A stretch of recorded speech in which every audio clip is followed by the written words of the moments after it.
Buenos días, Emilio Godoy. Varias preguntas para Camila. ¿Cuál es entonces la alternativa? Porque los países desarrollados venden la idea, sean verdes pero sean pobres. Y siguiendo con lo de la abogacía del diablo, en el periodo de transición, ¿qué medidas se pueden tomar? Porque la contaminación ya está ahí. La midas o no la midas, ya está ahí. ¿Cómo la vas a eliminar? ¿O cómo vas a financiar que sus efectos sean menos nocivos? Independientemente de que de aquí para adelante no hay que contaminar más.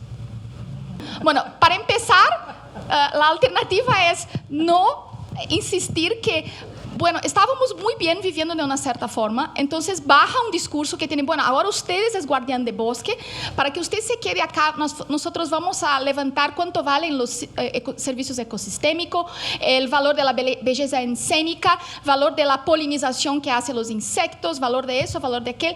Y si nosotros decimos, pero no queremos eso, no, pero ¿cuál es la alternativa? Nosotros decimos, bueno, la alternativa es que se cumpla la Constitución Federal, que te dice que educación, salud y vivienda son derechos que tienen que ser garantizados por el Estado, porque lo que está en la base de las finanzas verdes, de la financia al cambio climático, es justamente un deslocamiento de quién financia política pública. Es un cambio, y en Brasil se habla eso muy claro, que la era del financiamiento público, tener presupuesto para, por ejemplo, el Ministerio del Medio Ambiente, es algo del siglo XX, que el siglo XXI tenemos que traer a la mesa de gobernanza el sector privado, porque el sector privado polúe, no contamina, entonces él tiene que también poner plata en eso. Pero poner plata no significa solamente depositar los recursos, significa darle cada vez más espacio para que enclaves territoriales controlados por empresas, sean mineras, sean del agronegocio, sean de represas, sean de lo que sea, ¿no? Ellas empiecen a hacer el rol del Estado.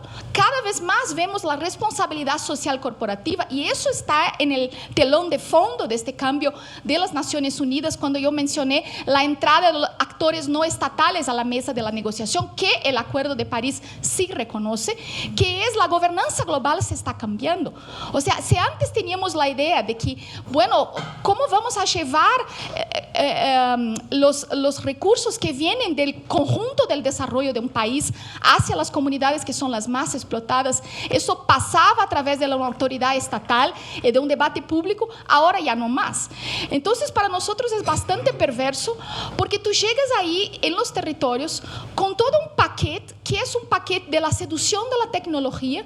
Por ejemplo, tú no llegas en los pueblos indígenas ahí de Brasil diciendo, vamos a pensar una educación para la juventud indígena que sea en la lengua nativa, que sea apropiada, que sea la manutención de la cultura, que sea la reproducción de los costumbres, que sea como estar ahí.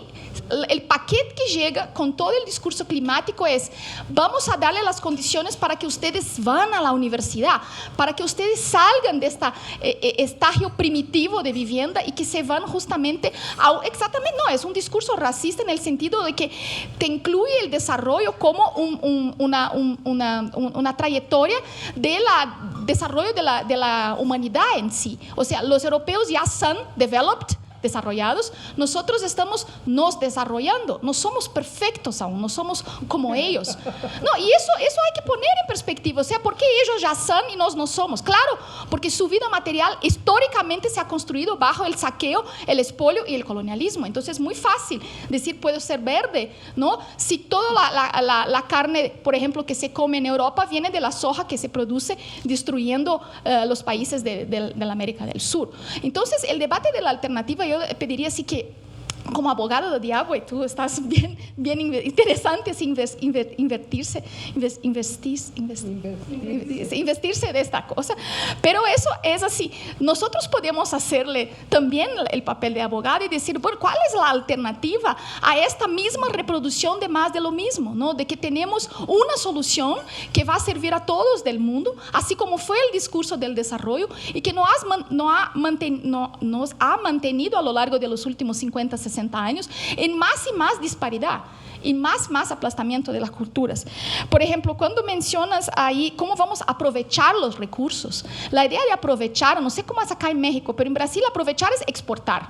No existe la idea de... Sí, no sé, pero sí, te puedo contar de cómo es en Brasil, ¿no? Como llegan las políticas públicas, es así. Tenemos el açaí, que es una superfood ahora, así como la chía, la semilla de chía para las dietas, para las calorías, ¿no? Entonces, ¿cómo vamos a aprovechar? ¿Es poner eso en la merienda de las escuelas para que los niños desnutridos de Brasil tengan una alimentación con algo sano, nativo? No, claro que no.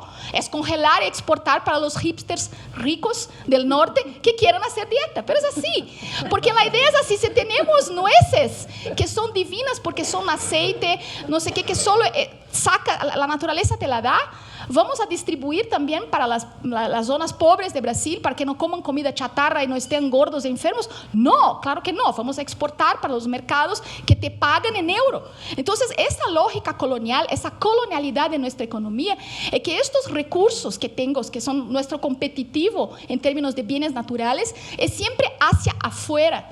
Nunca es en una lógica local. Las cadenas de productos de la agrobiodiversidad de Brasil es una política pública súper compleja.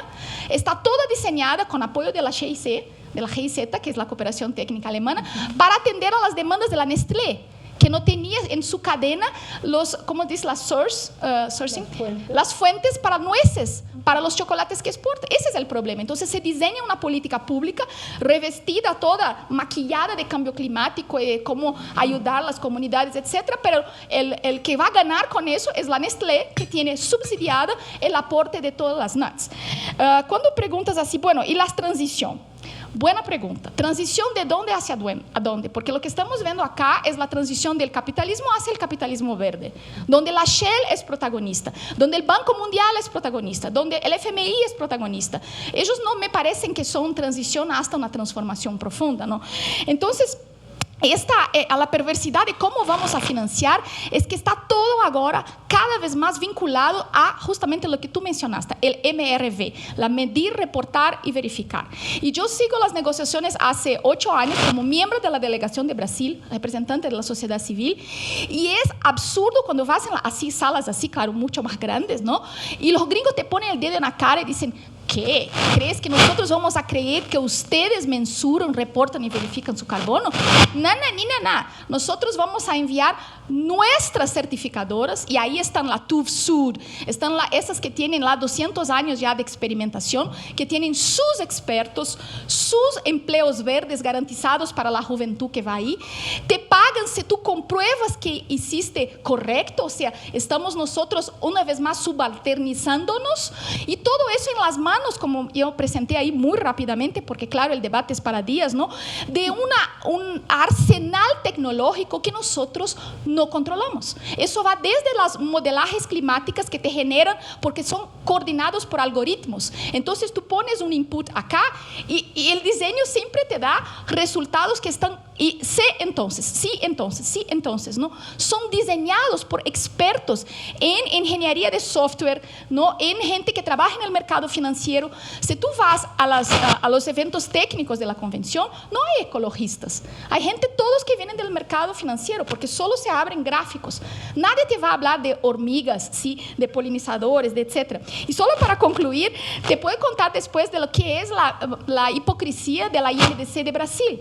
Porque Brasil dijo, bueno, vamos a reducir eso, vamos a incrementar la reforestación, bueno, vamos a reducir el consumo, no sé qué. Vamos a construir Belo Monte. Si construimos la tercera más grande represa hidroeléctrica del mundo, destruimos pueblos indígenas, gente local, etcétera, pero ahorramos carbono, ¿no?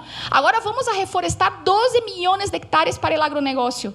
Todo eso también nos va a limpiar. Pero ¿quién está haciendo eso? Las grandes papeleras de celulosa. O sea, podemos irnos, pero es todo muy hipócrita. Y nos conviene a mucha gente, incluso la academia, acá hago una autocrítica, simplemente comprar un discurso que se presenta tecnocrático, se presenta confiable, porque son números, ¿no? Y números siempre hablan la verdad. Cuando en verdad tenemos que justamente decir qué nos están ocultando estos números, cómo son violentos e invisibilizan formas distintas de comer.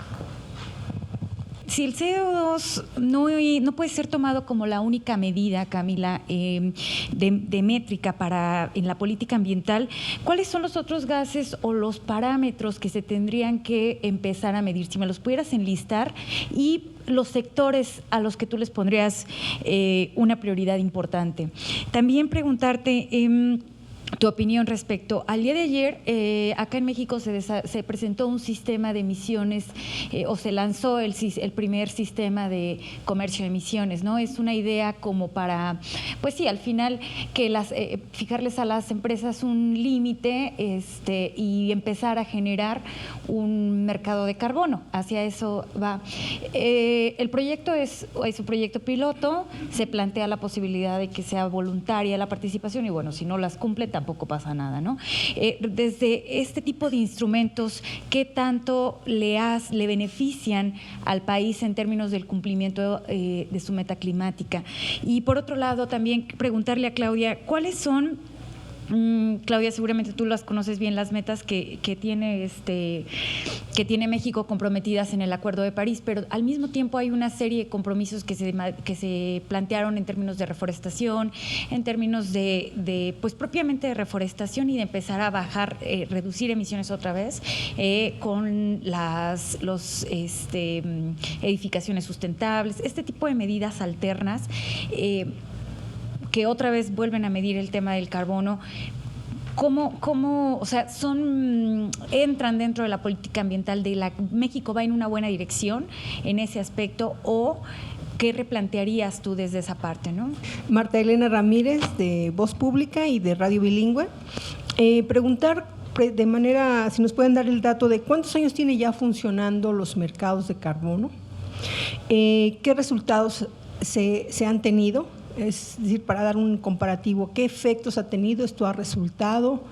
¿No ha sido así? Esto nos llevaría también a cuestionar el papel que han tenido, por ejemplo, Chevron, que parece que ocultó mucha información hace muchos años, todo su departamento ellos sabían lo que iba a pasar con el cambio climático, con las emisiones de carbono, y sin embargo no reportaron esto. ¿Se piensa en algún tribunal, en alguna figura por lo menos ética con respecto a cuando los gobiernos no cumplen con sus metas o cuando ocultan información científica? Eso serían las dos preguntas.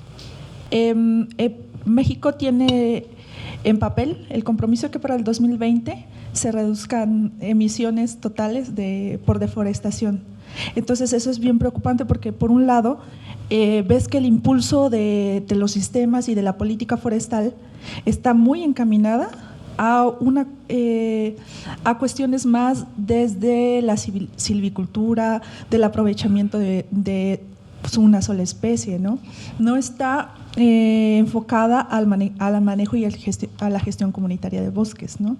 Que muchas comunidades, por ejemplo, en el caso de la Sierra Juárez de Oaxaca, han retomado el control político de sus territorios y han ellos propuesto esquemas de manejo forestal que sí están funcionando, ¿no? Pero a eso es como que no les hacemos mucho caso, ¿no? Entonces impulsamos otro tipo de cosas, más desde la silvicultura, desde la expansión de siembra de monocultivos forestales como teca, como melina.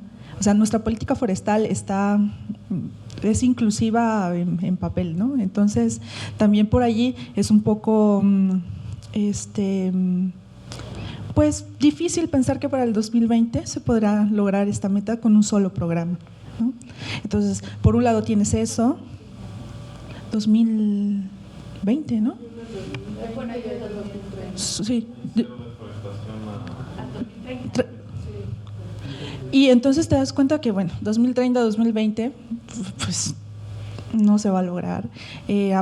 Van en una etapa muy primaria del desarrollo de esta estrategia y solo enfocada a red. O sea, le están metiendo un montón de dinero. Tú cuando vas a las comunidades de Yucatán, de Jalisco, o sea, y hablas con la gente, no, es que nos vinieron a vender un nuevo programa donde… Entonces, hay muchas ONGs metidas, hay mucho dinero metido para esto y se está enfocando a eso, no se está enfocando al reconocimiento del manejo y gestión comunitaria de bosques, ¿no? Entonces, no sé a qué se le está apostando, a qué modelo se le está apostando de política forestal, y no hay un impulso real de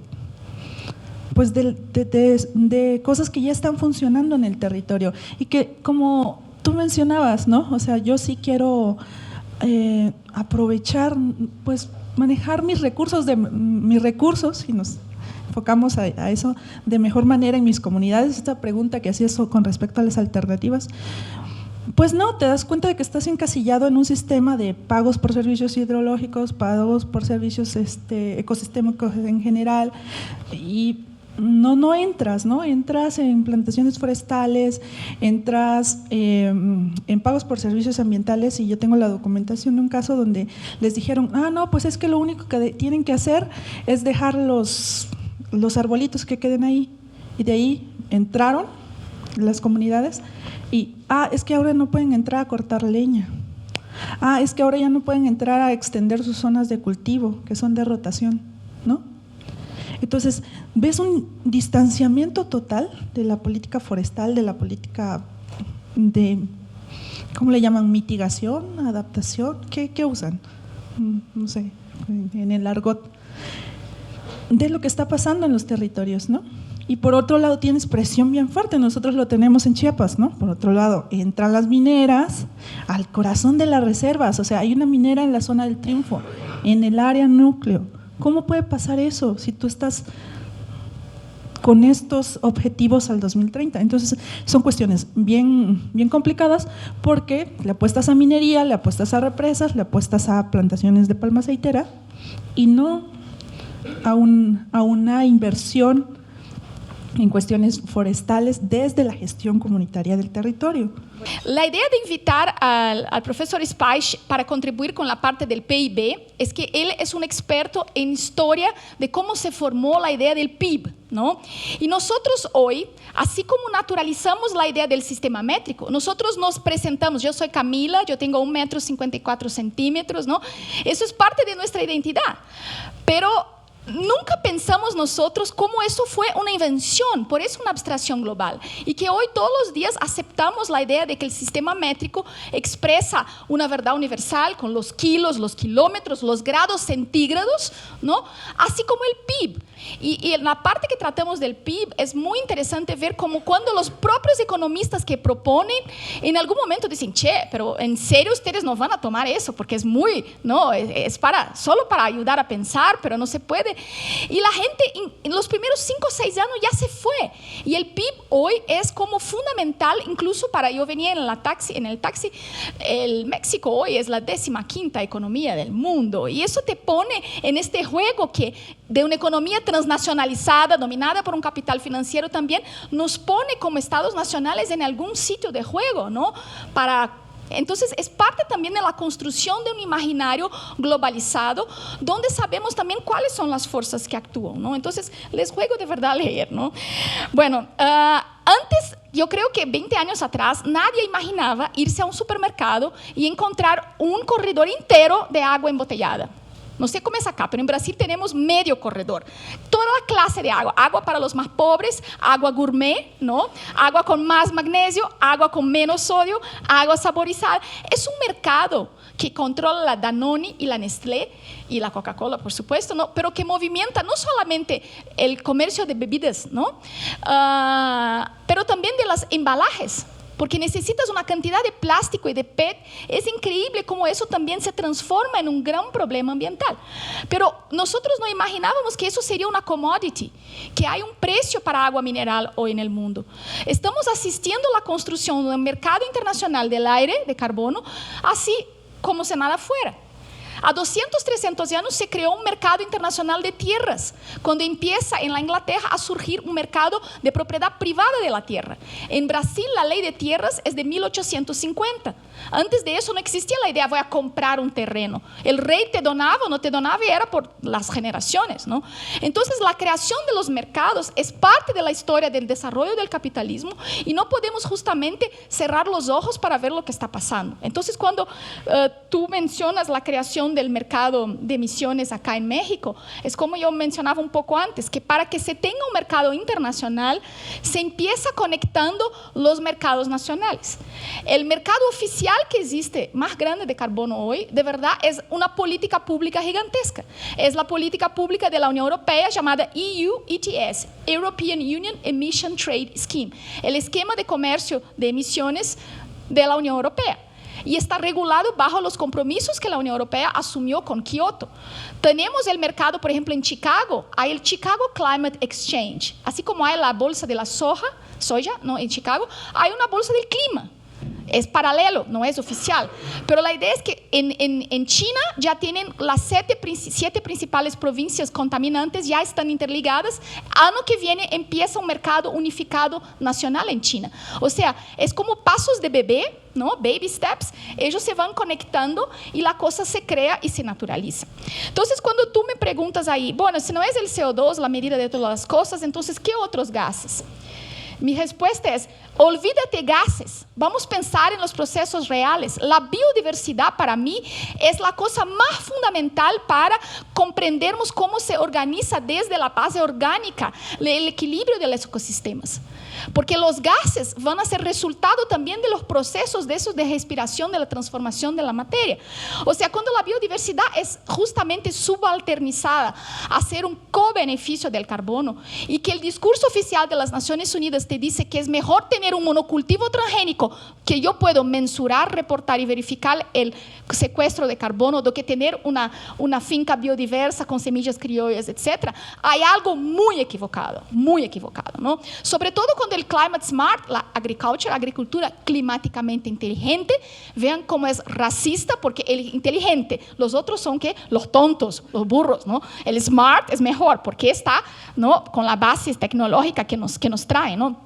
Ellos no cuestionan, por ejemplo, la contaminación de material particulado. Yo sé que el México ha incorporado en su INDC el black carbon, ¿no? Que son los materiales particulados.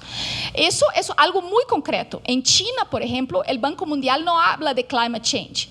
Todo el discurso en China, yo estuve en China visitando porque escribí un libro entre las relaciones China-Brasil, es climate pollution. Polución climática, porque para ellos es la mascarilla que tienes que utilizar porque no puedes ver a la compañera porque está una cantidad de polución en el aire absurda. Eso es lo que interesa para ellos, ¿no? Pero eso no está definido, no está aceptado por los países en la convención porque tenemos la idea de abstracción del CO2, que pueden ser emisiones negativas incluso, ¿no? Negative emissions. Pero hay también, por ejemplo, todo el tema de la contaminación nuclear.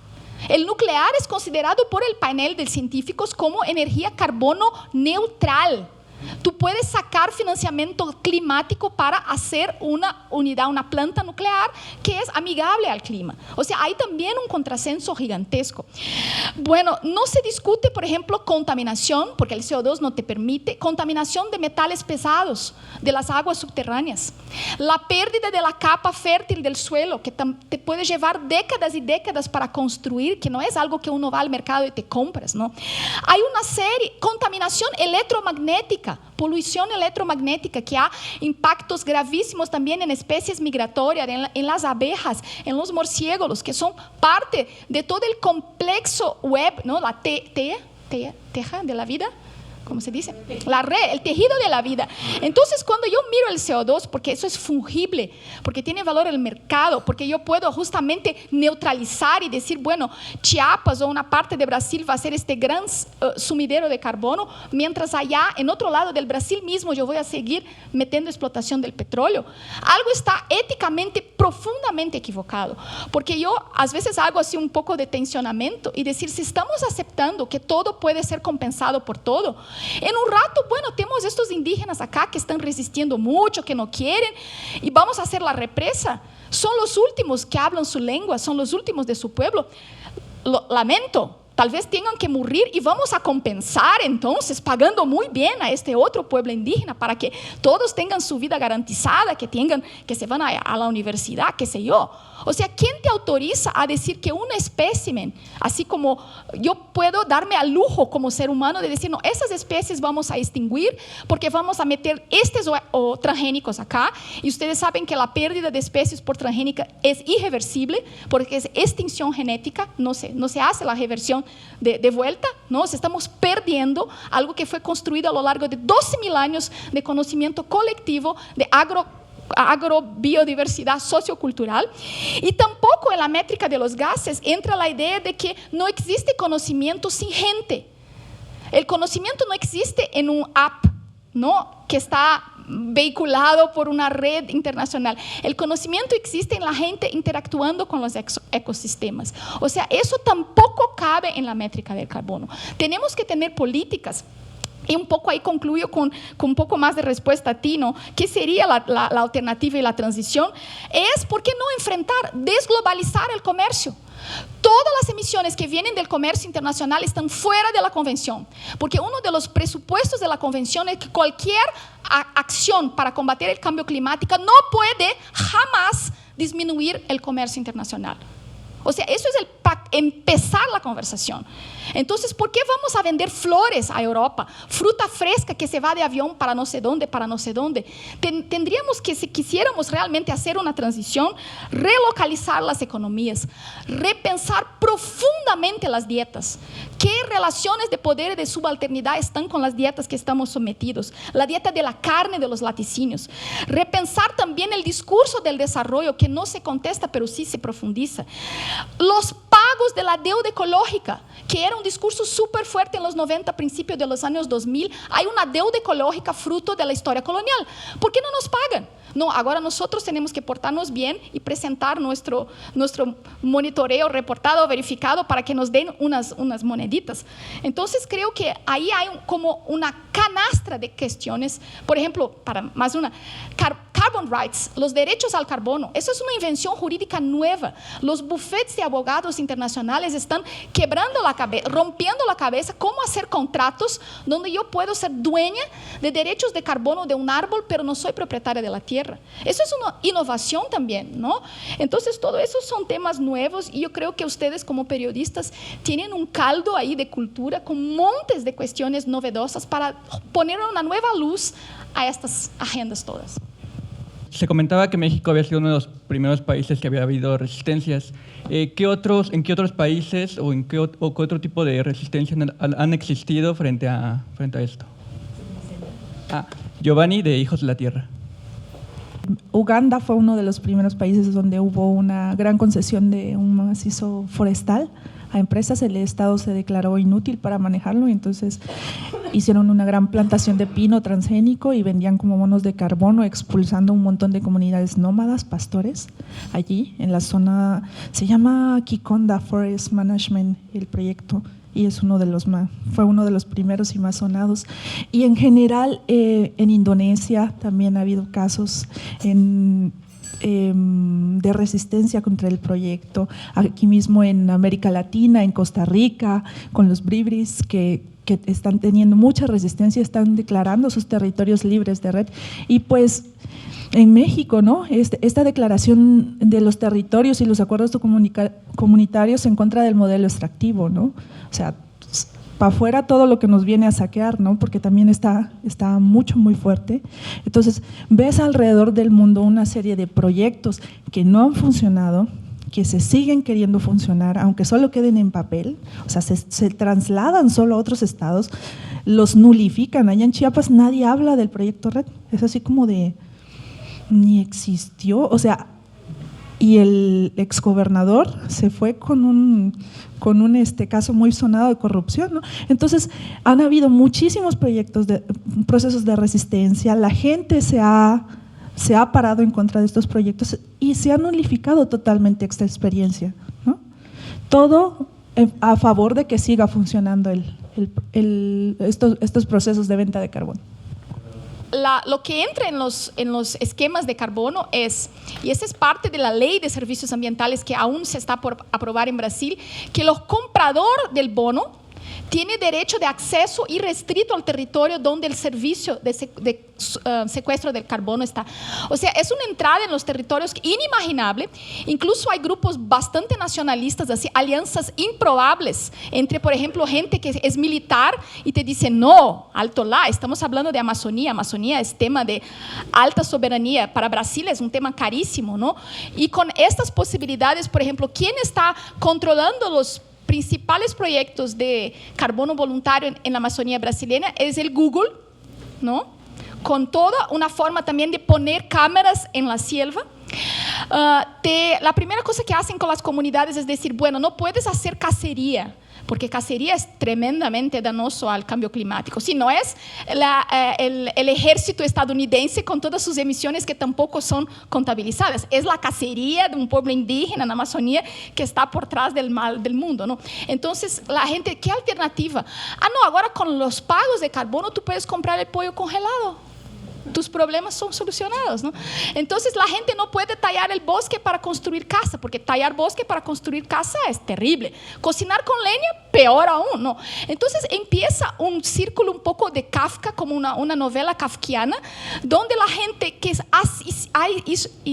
ha hecho menos para cualquier daño ambiental pasa a ser como las puntas de lo que tienen que cambiar su modo de vida, ¿no? Entonces esto es, yo creo, ha habido bastante resistencia cuando la gente se da cuenta de la capacidad de este monitoreo que tal vez nosotros no tengamos bien claro, pero que son nuevas formas de control territorial que vienen en una plataforma tecnológica súper sofisticada y, como bien contó la Claudia, no está disociada, por ejemplo, de áreas que son colinderas, ¿no? De minería, de nuevas reservas, de grandes ferrocarriles, porque el red nunca está flotando en el aire, ¿no? Siempre está en un territorio que en general tiene algo bien disputado.